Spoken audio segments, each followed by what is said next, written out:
coronavirus was first observed in China in December 2019.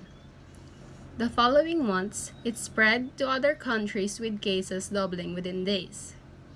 Currently, the infected cases all over the world has reached 3,887,921 cases with 269,002 deaths as of May 7, 2020. The coronavirus, which is also called COVID-19, may spread via surfaces, but it's still uncertain how long it can survive on them. Its main way of spreading seems to be droplet infection. When people cough, or if you touch someone who's ill, and then your face, and you rub your eyes or nose. Once the virus is inside of you, it will travel to the intestines, the spleen, or the lungs, where it can affect you dramatically. The coronavirus typically affects the respiratory system, which is a group of organs and tissues that allow the body to breathe, causing symptoms such as coughing and shortness of breath. Some people, including older adults, are at risk of severe illness. These viruses work by hijacking cells in the body. They enter host cells and reproduce. They can then spread to new cells around the body. The coronavirus typically infects the lining of the throat, airways, and the lungs. Usually, the immune system will identify and respond to coronavirus early by sending special proteins or antibodies to fight the infection. The immune response to infection has side effects for the body, including fever. During an infection, white blood cell releases pyrogens, a substance that causes fever. Sometimes, other symptoms alongside fever includes breathlessness, cough, body ache, headache, sore throat, and loss of taste and smell.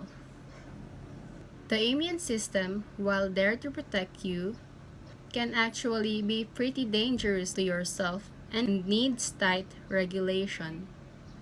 And as immune cells pour into the lungs to fight the virus, corona infects some of them and creates confusion. Cells have neither ears nor eyes. The virus communicates mostly via tiny information proteins called cytokines. Nearly every important immune reaction is controlled by them. Corona causes infected immune cells to overreact and yell bloody murder. In a sense, it puts the immune system into a fighting frenzy and sends way more soldiers than it should, wasting its resources and causing damage. Two kinds of cells in particular wreak havoc. First, neutrophils, which is great at killing stuff, including our cells. As they arrive in their thousands, they start pumping out enzymes that destroy as many friends as enemies. The other important type of cell that go into a frenzy are killer T cells, which usually order infected cells to commit controlled suicide. Confused as they are, they start ordering healthy cells to kill themselves too. The more and more cells arrive, the more damage they do, and the more healthy lung tissue they kill. This might get so bad that it might cause permanent irreversible damage that leads to lifelong disabilities. In most cases, the immune system slowly regains control. It kills the infected cells, intercepts the virus trying to infect new ones, and cleans up the battlefield. Recovery begins. The majority of people infected by corona will get through it with relatively mild symptoms. But many cases become severe or even critical. We don't know the percentage because not all cases have been identified. But it's safe to say that there is a lot more than with the flu. In more severe cases, millions of epithelial cells have died, and with them, the lung's protective lining is gone. That means that the alveoli, tiny air sacs, via which breathing occurs, can be infected by bacteria that aren't usually a big problem. Patients got pneumonia, respiration becomes hard, or even fails, and patients need ventilators to survive. The immune system has fought at full capacity for weeks and made millions of antiviral weapons. And as thousands of bacteria rapidly multiply, it is overwhelmed. They enter the blood and overrun the body. If this happens, death is very likely.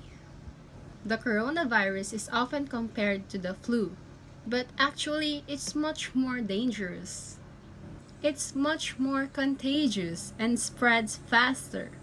It spreads faster than the flu. There are two futures for a pandemic like corona: fast and slow. Which future we will see depends on how we all react to it in the early days of the outbreak. A fast pandemic will be horrible. A fast pandemic will be horrible and cost many lives. A slow pandemic will not be remembered by the history books. The worst case scenario for a fast pandemic begins with a very rapid rate of infection because there are no countermeasures in place to slow it down. In a fast pandemic, many people get sick at the same time. If the numbers get too large, healthcare systems become unable to handle it. There aren't enough resources like medical staff or equipment like ventilators left to help everybody. People will die untreated. And as more healthcare workers get sick themselves, the capacity of healthcare system falls even further. If this becomes the case, then horrible decisions will have to be made about who gets to live and doesn't. The number of deaths rises significantly in such scenarios. To avoid this, the world, that means all of us, needs to do what it can to turn this into a slow pandemic. A pandemic is slowed down by the right responses, especially in the early phase, so that everyone who gets sick can get treatment, and there's no crunch point with overwhelmed hospitals. Since we don't have vaccine for corona, we have to socially engineer our behavior to act like a social vaccine. This simply means two things: not getting infected, not infecting others. According to the video, coronavirus spread inside the human body through a droplet of infection. You can get it when people cough or if you touch someone who's ill and then you rub your eyes or your nose. The starting point of the virus is the nose and mouth, and then going deeper into your body. Its destinations are the intestines, the spleen, or the lungs, where it can have the most dramatic effect. The lungs are lined with billions of epithelial cells. These are the border cells of your body, lining your organs and mucosa waiting to be infected. Corona connects to a specific receptor on its victim's membrane to inject its genetic material. The cell executes the new instructions: copy and reassemble. The cell has been infected, so it fills up with more and more copies of the original virus until it reaches the critical point and receives one final order: to self-destruct. When the cell melts away, it releases new corona particles ready to attack more cells. The best thing to do to protect yourself and prevent the spread of the virus is to simply wash your hands. According to the video, the soap is a very powerful tool because the coronavirus is encased in a layer of fat. So the soap breaks that fat apart and leaves it unable to infect you. It also makes your hands slippery, and with the mechanical motions of washing, viruses are ripped away. According to Centers for Disease Control and Prevention, or CDC, we should scrub our hands for at least 20 seconds, or sing or hum the happy birthday song from beginning to end twice. The next thing to do is social distancing, which means no hugging and no handshake. We are obliged to stay at home to protect those who need to be out for society to function. These people are also known as frontliners. We depend to all of them, and they depend on us to not get sick. Some countries proposed quarantines in some area, which means travel restrictions or actual orders to stay at home. While we stay at home, we buy the researchers working on medications and vaccinations a crucial time. Now, we will go to the Venn diagram to see the difference and the similarities of COVID-19 and the previous pandemic, the Black Death or the Plague. The plague arrived in Europe in October 1347. On that day, 12 ships from the Black Sea docked on the Sicilian port of Messina. Many people were shocked when they saw that most sailors were dead and those still alive were gravely ill and covered with black boils. The Black Death or the Plague was caused by the bacterium Yersinia pestis. People can get bubonic plague from infected animals. The bacteria are spread by bites from infected fleas, bites or scratches from infected animals, or direct contact with infected animal carcasses. Pneumonic plague is the most severe form of plague. It occurs when the bacteria enters the lungs, which quickly causes a severe form of pneumonia. Symptoms of bubonic plague appears within 2 to 6 days of infection. They include fever and chills, headache, muscle pain, general weakness, and seizures. You may also experience painful, swollen lymph glands called buboes. They typically appear in the groin, armpit, neck, or site of the insect bite. Symptoms of pneumonic plague include high fever, chest pain, cough, shortness of breath, and coughing up bloody fluid of mucus. The plague or the Black Death attacks the lymphatic system, causing swelling in the nose. We will now go to the COVID-19. COVID-19 or the Severe Acute Respiratory Syndrome Coronavirus 2 or SARS-CoV-2 or the disease is called Coronavirus 2019 or COVID-19. It was first detected in Wuhan, China.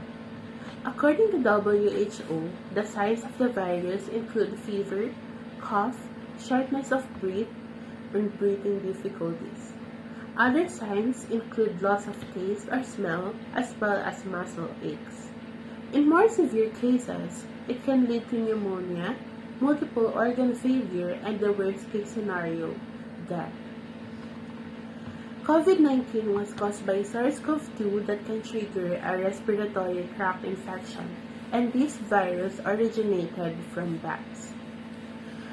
Both were originated in Asia, and they both transmit via respiratory droplets. Recorded in the history, the Black Death.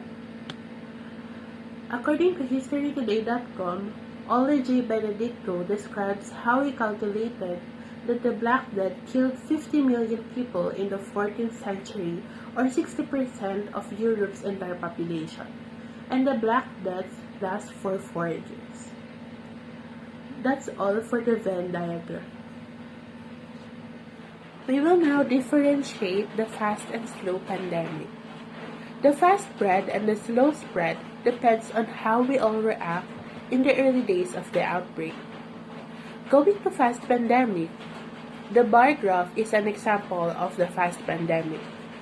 According to the video, the fast pandemic cost many lives and can be recorded in the history. It has a very rapid rate of infection because there is no countermeasure in place to slow it down. In the bar graph, it is shown that in 1 month, the number of people getting infected were 300 and the death were 250, while the medical resources is 700. In the second month, the number of people infected rise to 500 and the death toll increases to 470 while the medical resources decreases to 400. In the third month, the number of people infected are 800. The death toll also increases to 740 while the medical resources decreases to 200. We can see that the fast spread, there are so many people getting infected and the toll death increases while the medical resources decreases. If the number gets too large, healthcare systems becomes unable to handle it. Not enough resources for the medical frontliners to treat the patients, and more healthcare workers get sick, and the capacity of healthcare systems falls even further. We will now go to slow pandemic. In the slow pandemic, it will not be recorded in the history. Pandemic is slowed down by the right responses. An example in the bar graph is shown. In 1 month, the number of people infected are 400, while the death is 230 and the medical resources is 700. In the second month, the number of people infected are 250, the death decreases to 80 and the medical resources only decreases by 10%, which is the 650. In third month, the number of people infected are 100, the death decreases to only 10 people, and the medical resources also decreases by 10%, are 600. We can see that in the slow pandemic, the people use the right response to the outbreak. That's why the cases are lower. That's it for the slow and fast pandemic.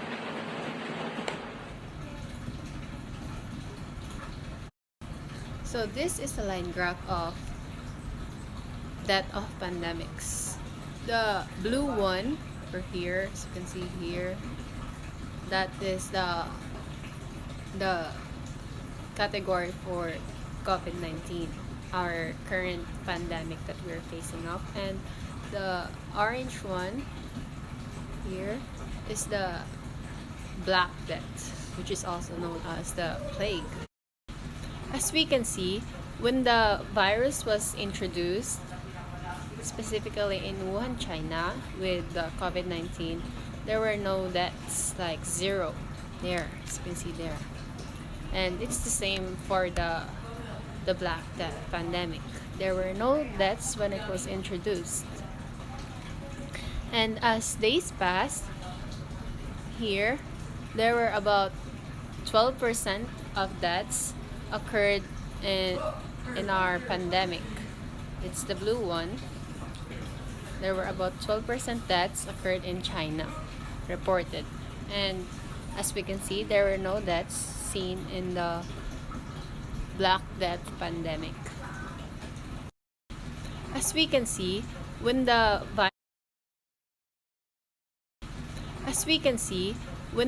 virus was introduced, specifically in Wuhan, China, with the COVID-19, there were no deaths, like zero there, as you can see there.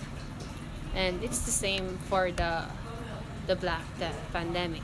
There were no deaths when it was introduced. And as days passed, here, there were about 12% of deaths occurred in our pandemic. It's the blue one. There were about 12% deaths occurred in China, reported. And as we can see, there were no deaths seen in the Black Death pandemic.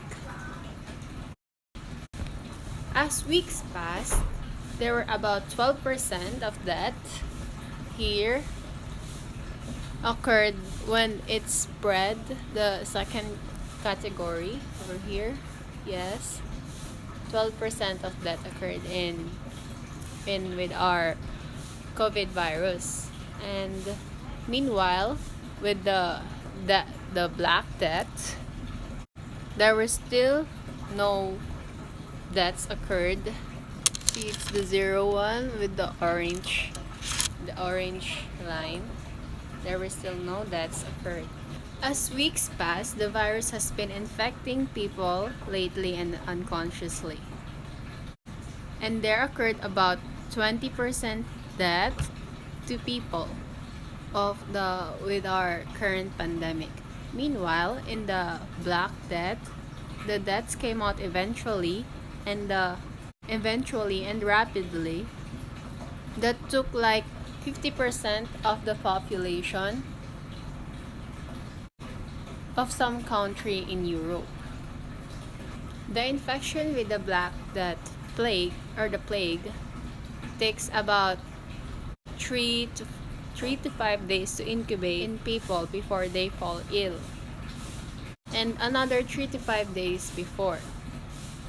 In 80% of the cases, the victims die.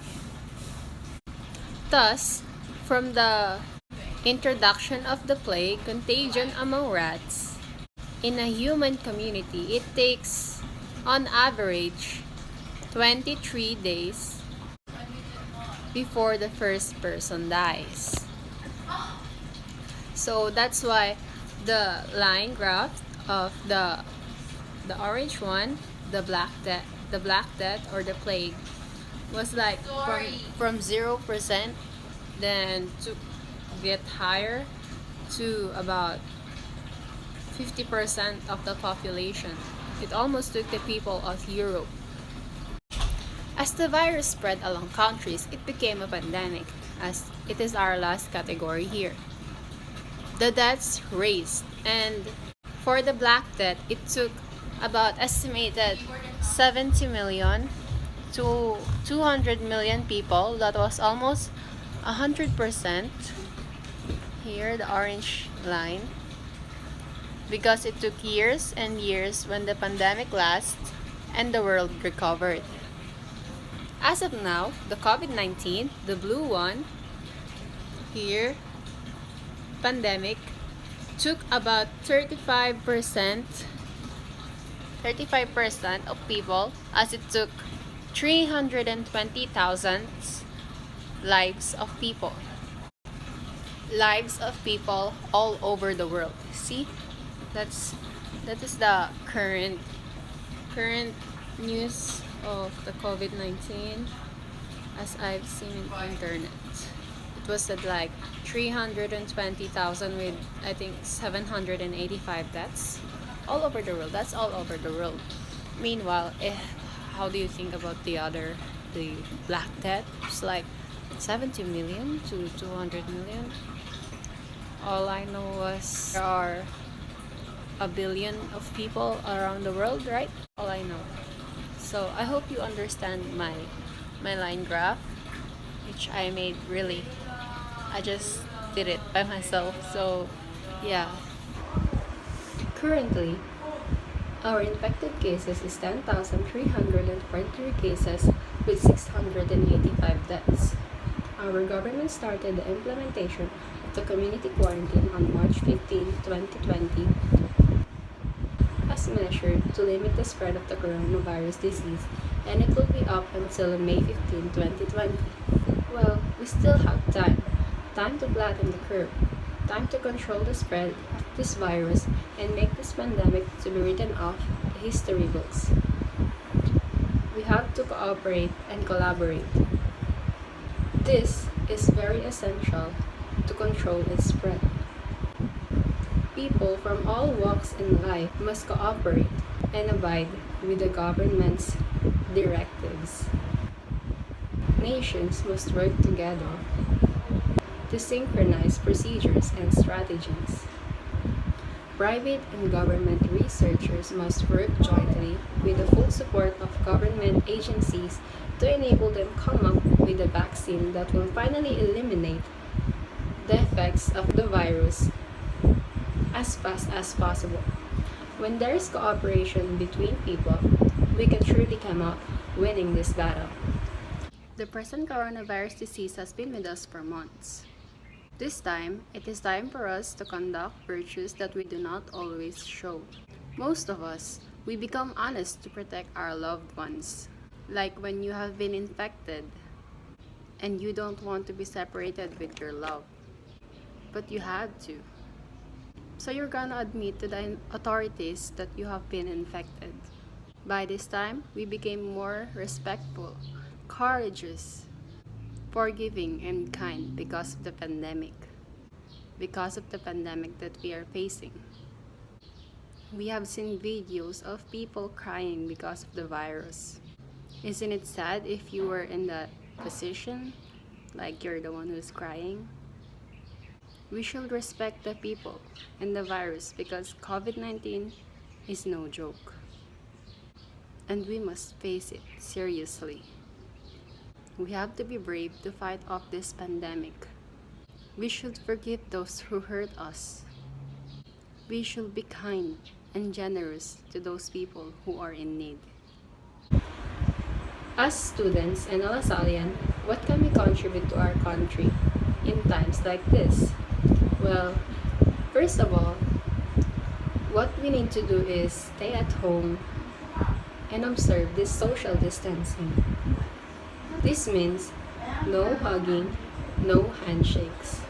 If you can stay at home to protect those who need to be out for society to function, from doctors to cashiers or police officers.